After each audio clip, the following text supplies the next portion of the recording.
Bapa yang Maha Baik, karena kasih dan penyertaan-Mu kepada kami boleh bersatu kembali di dalam ibadah ini. Hadirlah Engkau Tuhan, agar mulai ibadah ini sampai akhirnya Engkau senantiasa bersama kami. Terima kasih Bapa yang baik. Amin. Shalom, selamat pagi anak-anak ibu yang ada di TK, di SD Metode 10 Belawan. Ibu sapa hari ini. Bagaimana kabar semua? Ibu harap semuanya pada sehat-sehat dan dalam lindungan Tuhan Yang Maha Esa. Kita hari ini akan kembali ibadah bersama anak-anak ibu yang ibu sayangi. Nah, sebelum kita memulai ibadah kita berdoa saat teduh sejenak.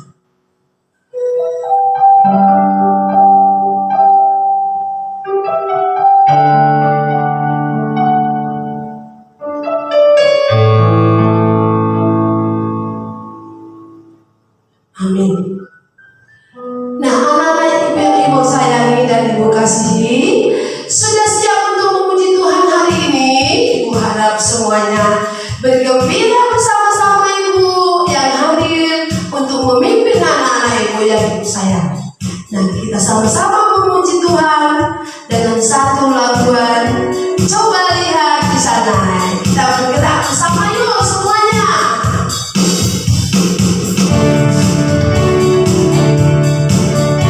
Anak-anak ibu boleh bergoyang di rumah ya.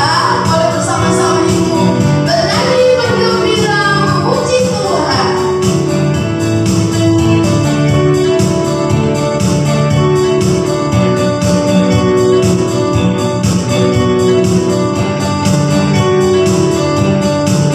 Mari anak-anak ibu kita sama-sama bernyanyi. Coba lihat di sana ada apa ya? Ada teman yang butuh lurah tangan kita, lurah tangan kita. Coba lihat di sana ada apa ya? Ada teman yang butuh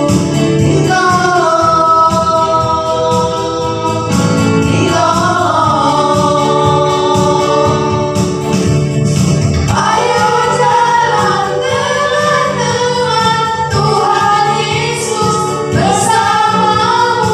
Sayangi teman, jaga mulia, peduli itu tanda kasih. Kita angkat sekali lagi lagunya ya nak.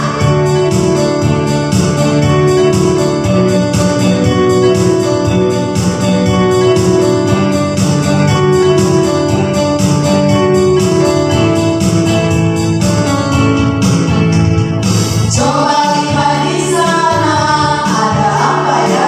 Ada teman yang butuh lurah tangan kita,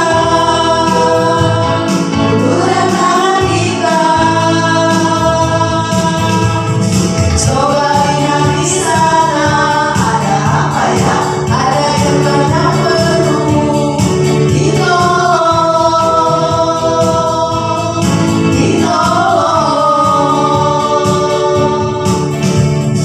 Ayo jalan teman-teman, Tuhan Yesus bersamamu. Sayangi teman, siapa mulia, peduli itu tanda kasih, peduli itu tanda kasih.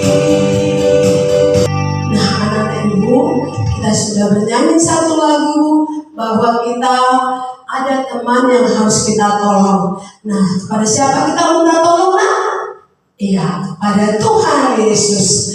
Nah, untuk memulai ibadah ini kita akan bersatu hati untuk berdoa bersama.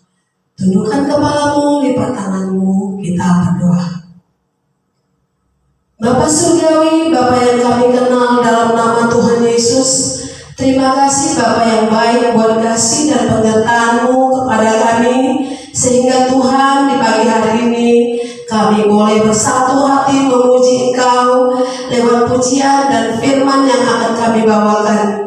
Berbicaralah Engkau Bapa lewat pengiriman video ibadah kami ini Tuhan, sehingga Tuhan ibadah-Mu ini menjadi suatu ibadah yang khusus dan harum untuk nama-Mu ya Bapa. Dimanapun anak didik kami berada, biarlah Engkau yang senantiasa menyertai mereka, sehingga Tuhan kami dapat melangsungkan ibadah ini bersama-sama seturut dengan kehendak-Mu. Di dalam nama anak-Mu yang menjadi juru selamat kami yang hidup, kami sudah berdoa dan mengucap syukur. Amin. Nah, anak-anak Ibu sudah siap kembali kita memuji Tuhan. Ibu harap semuanya bergembira karena pada hari ini lagu kita spesial karena lagunya semuanya gembira. Nah, hari ini kita akan angkat satu lagu pujian buat Tuhan. Kasih Yesus amat manis dan indah.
Supaya kita semuanya yang ada di sekolah metodis membawa persembahannya sebagai ucapan syukur kepada Tuhan.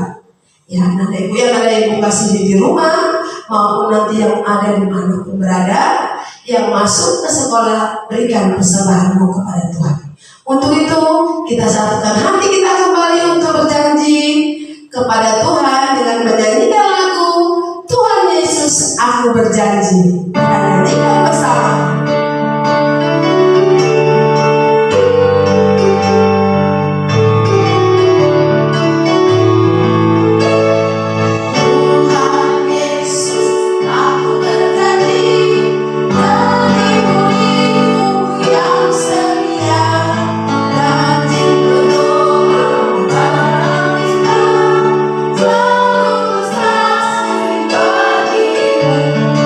Oh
Salam sejahtera untuk kita semua yang boleh terjangkau oleh pelayanan firman yang kami sampaikan ini. Ada sukacita yang besar dalam hidup kita ketika kita masih boleh bangun dari tidur dan terlebih-lebih lagi dalam keadaan sehat. Sukacita dalam hidup kita itu adalah merupakan berkat Tuhan yang tidak terhingga, yang kita boleh rasakan setiap hari dan setiap. Nah, pada hari ini saya akan menyampaikan satu bagian firman Tuhan, yaitu dengan topik belas kasih, di mana Tuhan Yesus menunjukkan belas kasihannya, dan kita juga sebagai orang-orang yang pengikut Yesus, kita juga boleh dan wajiblah untuk memberikan belas kasihan kepada orang lain. Belum mendengarkan firman Tuhan ini, mari kita berdoa. Damai sejahtera Allah yang melampaui segala akal dan pikiran, itulah yang menyertai hati dan pikiranmu di dalam Kristus Yesus Tuhan kita. Amin. Hari ini kita akan berbicara mengenai satu topik yang tadi sudah saya sampaikan, untuk mengingatkan kita kembali akan tugas dan panggilan kita sebagai orang percaya, berbelas kasih.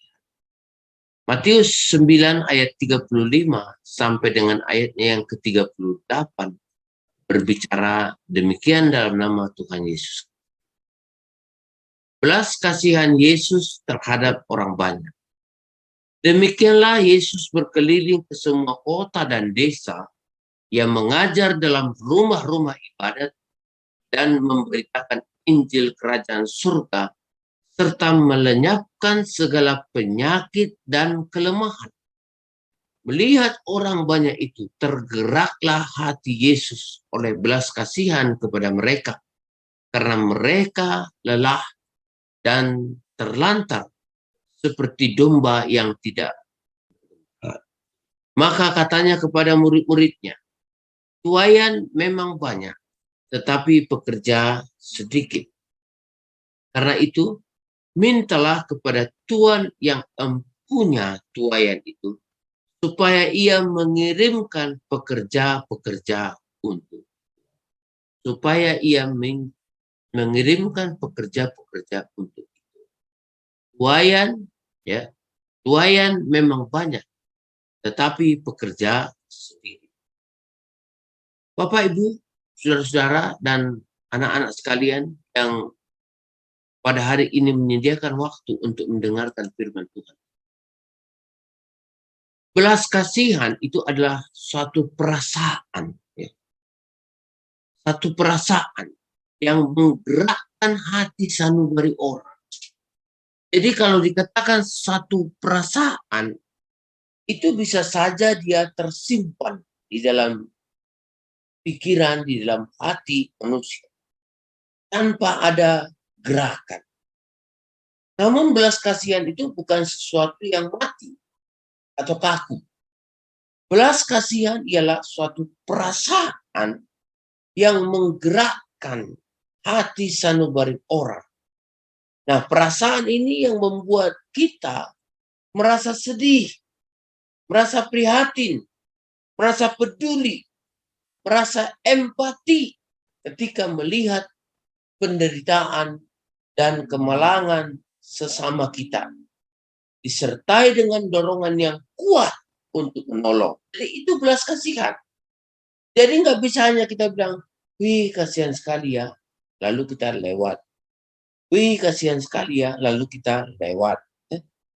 Tapi belas kasihan itu ditunjukkan oleh Tuhan Yesus ketika dia melihat orang-orang yang miskin, orang-orang yang mempunyai penderitaan, orang-orang yang mengalami sakit penyakit yang menahun. Dia melihat itu dan dia bertanya, apakah yang engkau inginkan? Apakah yang aku akan perbuat untukmu? Lalu mereka mengajukan permintaan. Aku ingin melihat, aku ingin sembuh, aku ingin dipulihkan. Dan Yesus melakukan itu sesuai dengan kuasanya, dan orang yang meminta pertolongan itu mendapatkan penyembuhan daripada sakit. Jadi itulah yang disebut dengan belas kasihan. Jadi kalau hanya sebatas perasaan, kalau hanya sebatas pikiran, ya, kalau hanya sebatas simpati saja, itu masih belum seperti apa yang Boksu memaksudkan sekarang ini, belas kasihan Yesus yang harus kita juga berikan kepada orang lain. Jadi, belas kasihan yang akan diajarkan kepada kita adalah bagaimana kita boleh atas dorongan hati sanubari kita tadi, ya, atas dorongan hati sanubari kita tadi, kita akan melakukan satu action, melakukan satu hal yang menolong dan memberikan kepedulian kita kepada orang yang mengalami kesusahan dan yang mengalami penderitaan.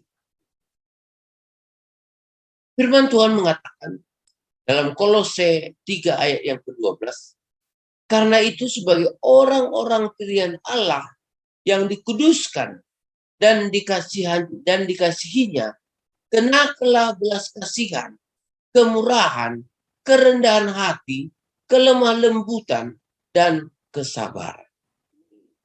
Adalah sesuatu yang melekat di dalam belas kasihan tersebut.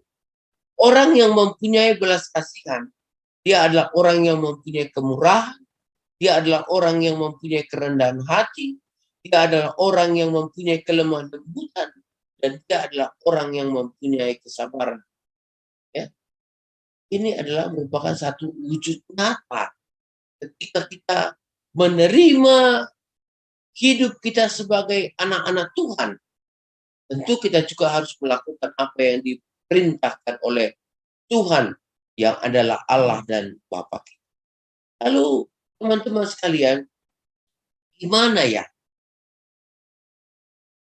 Kita selalu melihat ada orang tua, orang jompo, kemudian kita juga selalu melihat ada orang miskin, ada orang yang peminta-minta, ada orang yang yatim piatu yang tinggal di panti asuhan, ada orang yang merindukan kasih sayang dan pertolongan, ada orang yang membutuhkan perhatian kita. Apakah kita bisa melakukannya? Apakah kita bisa melakukan sesuatu bentuk belas kasihan kita kepadanya, dan bukan hanya sekedar simpati, ya, bukan hanya sekedar kita melihat lalu kita merasa iba, tetapi ada satu empati, ada satu kepedulian, ada sesuatu yang didorong kita ini untuk melakukan sesuatu, ya, untuk melakukan sesuatu kepada mereka-mereka yang membutuhkan, sehingga kita boleh memberikan yang terbaik juga bagi mereka. Tidak sulit. Tidak sulit. Ini nanti dalam rangka Paskah, kita akan mempunyai belas kasihan, kepedulian sosial sebagai orang percaya. Itu melalui kegiatan kita juga. Kita diajak, dimotivasi untuk memberikan persembahan. Ya, memberikan persembahan. Mungkin tidak bisa langsung kita berikan plong sekian jumlahnya dengan jumlah yang besar, tapi kita boleh cicil. Kita boleh ambil satu tabung, ya, kita masukkan ke dalam uang-uang yang kita sengaja khususkan untuk kita berikan kepada orang-orang yang tidak berpunya. Itu adalah merupakan satu bentuk daripada belas kasihan kita juga pada mereka. Ya. Dan bukan hanya itu, teman-teman sekalian. Bukan hanya itu. Ada banyak juga yang kita bisa berikan. Kenapa? Karena belas kasihan itu tidak memandang perbedaan. Menjangkau setiap orang yang membutuhkan bantuan. Nah, itulah belas kasihan yang diajarkan oleh Tuhan Yesus. Kita ingat. Apa yang kita kumpulkan untuk orang-orang ini, itu tidak boleh kita katakan memilih orang tertentu saja, yang lain tidak. Kalau boleh, kita tidak perlu memandang apakah agamanya, apakah sukunya, apakah warna kulitnya. Nah, kita sedapat mungkin memberikan secara bersama-sama kepada siapa saja yang boleh kita bantu mereka supaya mereka juga mendapatkan berkat daripada Tuhan. Karena kehidupan ini tidak sama semuanya. Apa yang saya terima sekarang itu bisa saja tidak dirasakan oleh orang-orang yang tidak berpunya. Tapi jangan pula kita terjebak karena inginnya dia mendapat bantuan, karena inginnya dia mendapatkan sesuatu, maka dia memposisikan dirinya menjadi orang miskin. Memposisikan dirinya menjadi orang yang tidak berpunya. Ini sesuatu hal yang kurang baik. Sebab apa yang kita lakukan itu adalah merupakan juga bentuk daripada pengenalan kita akan Tuhan. Kalau kita sungguh adalah orang yang diberkati Tuhan dan tidak merasakan kemiskinan, kepapangan, kemalangan seperti yang dirasakan oleh orang lain yang layaknya kita bantu, tidak perlu kita mengatakan kita miskin. Atau kita tidak perlu kita mengatakan rentan miskin. Kalau rentan miskin itu kan antara posisi hidup sederhana dengan posisi hidup miskin. Jadi tiba-tiba saja dia bisa tiba-tiba menjadi miskin, mungkin karena pekerjaan tidak ada atau ekonomi yang kurang pas atau anggaran hidup dan keluarga tidak terarah, atau tiba-tiba saja dia bisa menjadi sederhana dan lompat menjadi orang kaya. Ya. Jadi jangan memposisikan diri kita kepada orang-orang yang layaknya mendapat belas kasihan seperti apa yang ditunjukkan oleh Tuhan Yesus. Yaitu orang-orang sakit, orang-orang miskin, orang-orang yang tidak berpunya, orang-orang yang terlantar, orang-orang yang tergeletak di jalan raya, sementara tidak ada orang yang menolongnya. Ya, kita tidak sama dengan hal ini.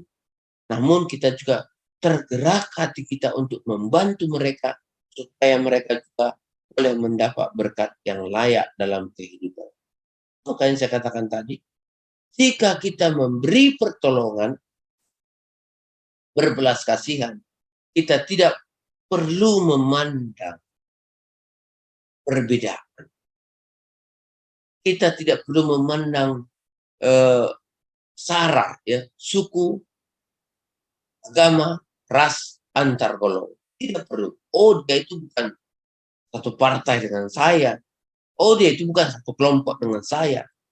Itu tidak ada dalam istilah belas kasihan seperti yang dilakukan oleh Yesus. Ya, walaupun menurut orang Israel tidak boleh bergaul dengan perempuan Samaria, tapi Tuhan Yesus justru berteman dengan orang Samaria, ya, teman dengan orang Samaria dan memberikan pertobatan kepada orang Samaria itu. Tuhan Yesus juga memberikan contoh, ya, pada orang kusta yang diasingkan jauh mereka, bahkan ada dibuat batas.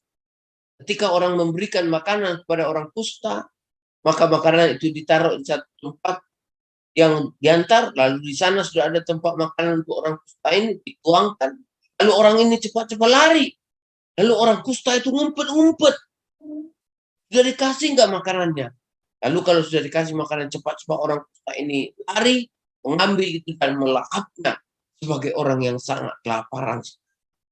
Itu tidak dipandang oleh Tuhan Yesus. Hukum-hukum yang dibuat oleh manusia itu, aturan-aturan yang dibuat manusia itu yang hanya untuk membatasi pekerjaan Tuhan Yesus tidak memandang ya, dia terobos itu. Kenapa? Karena ada belas kasihan yang mendorong dia untuk melakukan sesuatu aksi. Ya. Jadi ketika kita memberikan juga kepada panti asuhan, orang miskin, orang jompo, dan kita memberikan kepada mereka ini apa saja yang bisa kita berikan, Bapak Ibu Saudara-saudara yang dikasihi Tuhan, maka mereka ini juga adalah orang-orang yang layak kita bantu. Kita tidak boleh membuat klasifikasi.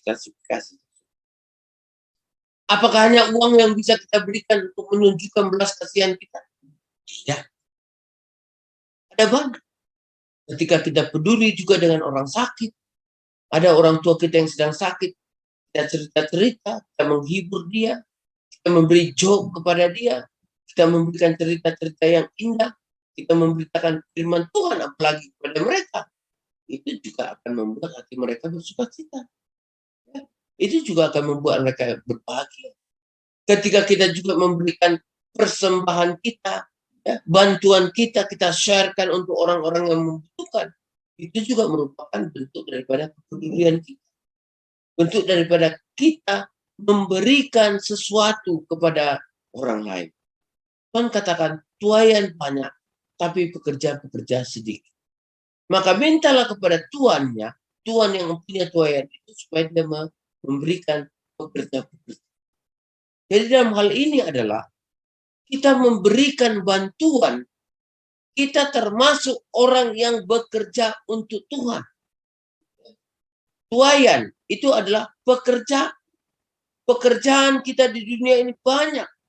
Dan salah satunya adalah berbelas kasihan, yaitu memberikan bantuan kepada orang-orang yang, ya kita katakanlah, kelayakan hidupnya tidak seperti yang kita alami sekarang ini.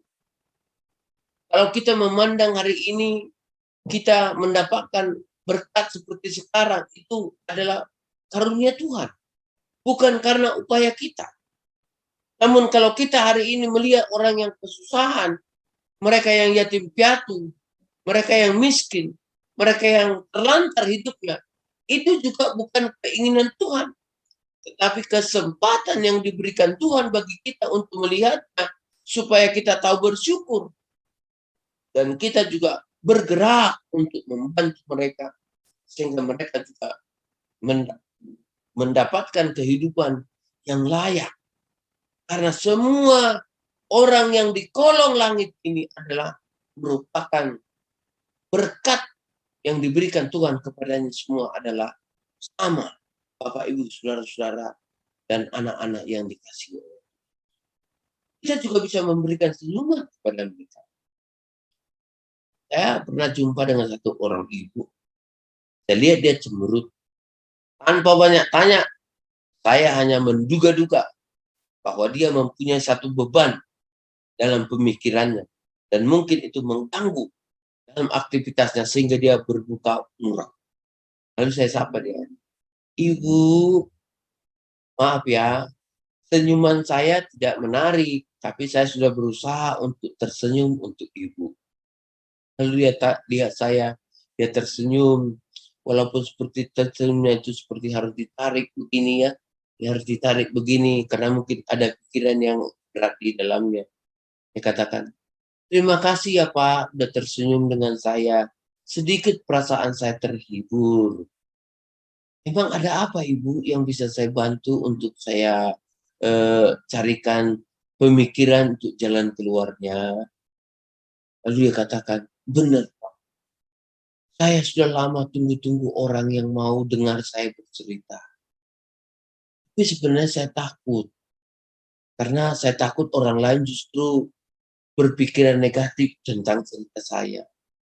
Bapak ada waktu? Boleh?" Lalu saya ajak dia ke satu tempat yang lebih tenang, yang dilihat boleh terbuka juga. Lalu dia cerita sambil menangis, dia curahkan isi hatinya. Nah sesudah itu saya kasih sama dia, Ibu boleh berdoa?" Saya bilang. Lalu dia berdoa. Saya tidak mendoakan dia, tapi saya justru mengajak dia berdoa dengan tujuan apa? Supaya dari perbincangan yang mengandung pertumbuhan kerohanian tadi, supaya dia juga sadar bahwa dia juga dapat bangkit dari pergumulannya. Ya. Jadi akhirnya dia berdoa dan doanya luar biasa sekali. Kemudian saya katakan, Tuhan memberkati Ibu ya. Tidak ada hal-hal yang perlu dibantu kembali.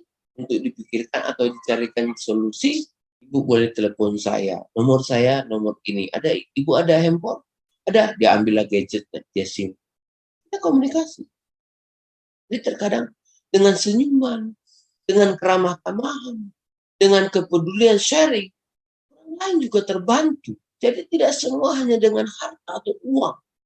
Tadi kepedulian kepada orang sakit, orang yang butuh. Kemudian kita cerita juga. Dan yang luar biasa lagi adalah pemikiran. Kita ini mempunyai pemikiran. Ya, mempunyai kemampuan untuk membangkitkan hormon-hormon endorfin yang bisa memberikan kesukacitaan yang luar biasa kepada orang lain dan kepada diri kita juga. Itu ada di dalam diri kita ini. Bahkan diteliti endorfin itu lebih dahsyat lagi daripada morfin. Kalau morfin, dia mengakibatkan ketergantungan. Kamu pakai lagi morfin, kamu bisa gembira. Kamu pakai lagi ganja, kamu pakai lagi sabu supaya kamu bisa gembira sesaat. Tapi akhirnya apa? Otak kita dikuasai, tidak bisa lagi berkembang dengan normal. Akhirnya apa? Menghalalkan segala cara supaya bisa memperolehnya. Tapi Tuhan kasih yang namanya endorfin. Kamu bergembira, kamu memotivasi dirimu. Aku orang hebat, aku diberkati Tuhan, aku luar biasa, aku akan sehat, aku akan semangat, aku memberkati dengan luar biasa. Tuhan akan memberikan hidup yang sukacita dalam diriku. Haleluya, haleluya. Kamu menyanyi, bersukacita, berdoa, itu akan membangkitkan hormon endorfin dalam dirimu. Dan dia akan memberikan semangat. Dia akan menyembuhkan tubuhmu, menyembuhkan tulang-tulangmu seperti dikatakan oleh firman Tuhan. Hati yang gembira adalah obat yang manjur. Gembira. Saya juga sampai saat ini menggumuli hal tersebut. Dan saya yakin dengan berkat Tuhan yang diberikan kepada saya, tantangan-tantangan yang diberikan Tuhan kepada saya, itu justru tidak bisa menghalangi hubungan saya, kedekatan saya dengan Tuhan dan kedekatan dengan sesama. Maka saya juga yakin endorfin yang dalam diri saya itu sudah perlahan-lahan memulihkan kondisi tubuh saya yang kena stroke, kondisi penyakit gula yang ada dalam diri saya, dan lebihnya lagi adalah kondisi kerohanian kita yang terus bangkit. Jadi bukan hanya sakit penyakit. Sakit penyakit boleh membawa kita kepada kematian. Ya, saudara ingat. Sakit penyakit boleh membawa kita kepada kematian. Tapi sakit penyakit tidak boleh menghalangi kita berhubungan dengan Tuhan sehingga kita tetap kuat. Walaupun jasmani kita ini mati, tapi rohani kita kuat, dan pada saatnya juga kita akan dibangkitkan dan kita akan bertemu di dalam rumah Bapa di surga. Jadi belas kasihan yang diberikan oleh Tuhan Yesus dari desa ke desa, dari kota ke kota, dia menolong orang sakit dan juga menyembuhkan orang sakit. Dia juga memberitakan Injil, dan Injil itu semakin tersebar. Karena apa? Karena aksi kepeduliannya, karena aksi yang dia lakukan. Jadi sebenarnya dalam merupakan satu contoh teladan. Ketika kita memberitakan Injil, pas ketika itu juga kita memberikan belas kasihan. Ya. Dan dengan belas kasihan, itu sebenarnya orang sudah melihat benar, sesuai perkataan dengan perbuatan. Apa yang kamu katakan, mengasihi, mengasihi, mengasihi, peduli kepada orang lain, namun kamu wujudkan juga dengan pelayanan, kepedulian kepada orang-orang yang membutuhkan dengan belas kasihanmu, maka itu adalah sudah satu hal yang sangat menjadi berkat. Jadi biarlah melalui kepedulian kita kepada orang-orang yang membutuhkan bantuan, dana yang kita kumpulkan sedikit demi sedikit lama-lama menjadi bukit, ya, sapaan, keramah tamahan, kepedulian kita kepada orang lain, dan juga pemikiran-pemikiran yang cerdas, supaya semakin hari semakin kuat dalam zaman yang akan datang. Itu akan menjadi satu sumbangsi kita dalam kepedulian yang kita lakukan. Ini adalah merupakan satu boleh dikatakan seperti satu rumusan pengalaman boksu ya, ketika melakukan pelayanan ini. Belas kasihan itu adalah memberi dengan sukacita. Memberi dengan sukacita, firman Tuhan katakan, membawa berkat. Jadi ketika kita melakukan belas kasihan kepada orang lain, itu kita memberi dengan sukacita. Apakah kita memberikan senyuman kita?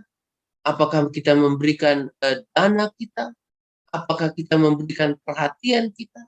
Apakah kita memberikan sumbangan pemikiran kita? Memberikan hidup kita sebagai satu bakti, sebagai satu bentuk pekerjaan seperti dikatakan tadi. Mintalah kepada Tuhan supaya dia mengutus banyak pekerja. Italah pekerjaannya. Kita minta kepada siapa? Kita minta kepada Tuhan. Apa yang kita minta kepada Tuhan? Supaya Tuhan memperlengkapi kita. Supaya Tuhan memampukan kita. Jadi kita selagi masih punya kekuatan, selagi masih punya kesempatan, kita boleh melakukan pekerjaan-pekerjaan ini dengan mengandalkan kekuatan yang datangnya daripada Tuhan. Kembali kepada firman Tuhan yang kita baca tadi. Ketika Tuhan Yesus berkeliling ke semua kota dan desa, Ia mengajar dalam rumah-rumah ibadat dan memberitakan Injil Kerajaan Surga, serta melenyapkan segala penyakit dan kelemahan. Ketika ini kita lakukan, kita percaya mujizat pada masa Yesus ini ada. Saat ini juga masih berlangsung. Ketika kita melakukan pelayanan ini, belas kasihan ini, yang berpatokan kepada belas kasihan yang dimiliki oleh Yesus, yang ditularkan di dalam rohani kita, dan kita lakukan dalam praktek kehidupan kita, sekecil apapun itu akan menyembuhkan, itu akan memperluas kerajaan Allah di tengah-tengah dunia. Mari kita menjadi orang-orang yang penuh dengan belas kasih. Tuhan Yesus memberkati kita dan menolong kita, sehingga kita dengan kemampuan kita dibantu oleh Roh Kudus dan melakukan apa yang diajarkan. Tuhan Yesus memberkati. Mari saya sediakan waktu untuk berdoa. Silahkan berdoa masing-masing dengan kata-katamu. Saya akan memandu. Berdoalah kepada Tuhan, mensyukuri bahwa hari ini berkat Tuhan luar biasa untuk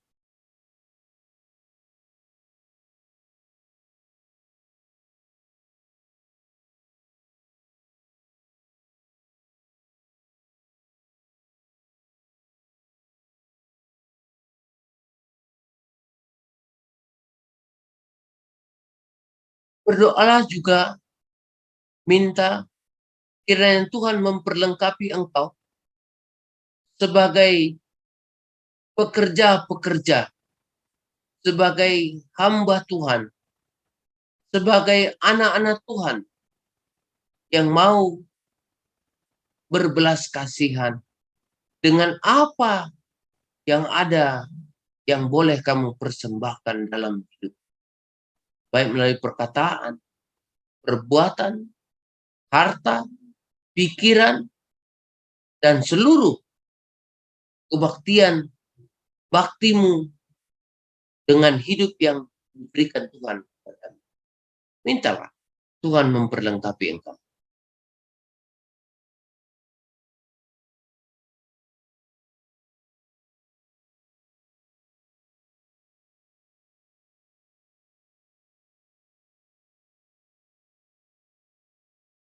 Bapa yang baik, beri kami hati yang penuh dengan belas kasihan, seperti yang Engkau tunjukkan dalam kebenaran firman-Mu. Biarlah kami setiap hari, setiap waktu mempunyai kerinduan untuk belajar terus, peduli kepada sesama kami, peduli kepada orang lain, peduli kepada siapa saja, termasuk juga peduli kepada lingkungan di mana kami berada. Tuhan, mampukan kami, biarlah firman-Mu hari ini menjadi inspirasi yang memotivasi kami untuk bergerak secara langsung, ambil bagian dalam setiap apa yang kami kerjakan. Terima kasih Bapa, persiapkanlah hati kami juga, sehingga setelah masa Paskah ini, kami juga boleh memberikan hati kami, pikiran kami, harta kami yang boleh dikorbankan untuk membantu orang-orang yang miskin. Biarlah Tuhan menggerakkan hati kami ketika mendengarkan firman Tuhan ini, supaya kami didorong untuk melakukan sesuatu yang berarti, walaupun hanya kecil, tapi boleh menambahkan sukacita bagi orang-orang yang merasakan kemalangan, bagi orang-orang yang merasakan penderitaan, bagi orang-orang yang merasakan kesusahan. Tuhan, berkatilah kami, tolonglah kami boleh bekerja sebagai utusan-utusan Injil yang melakukan pekerjaan sesuai dengan kehendak-Mu saja.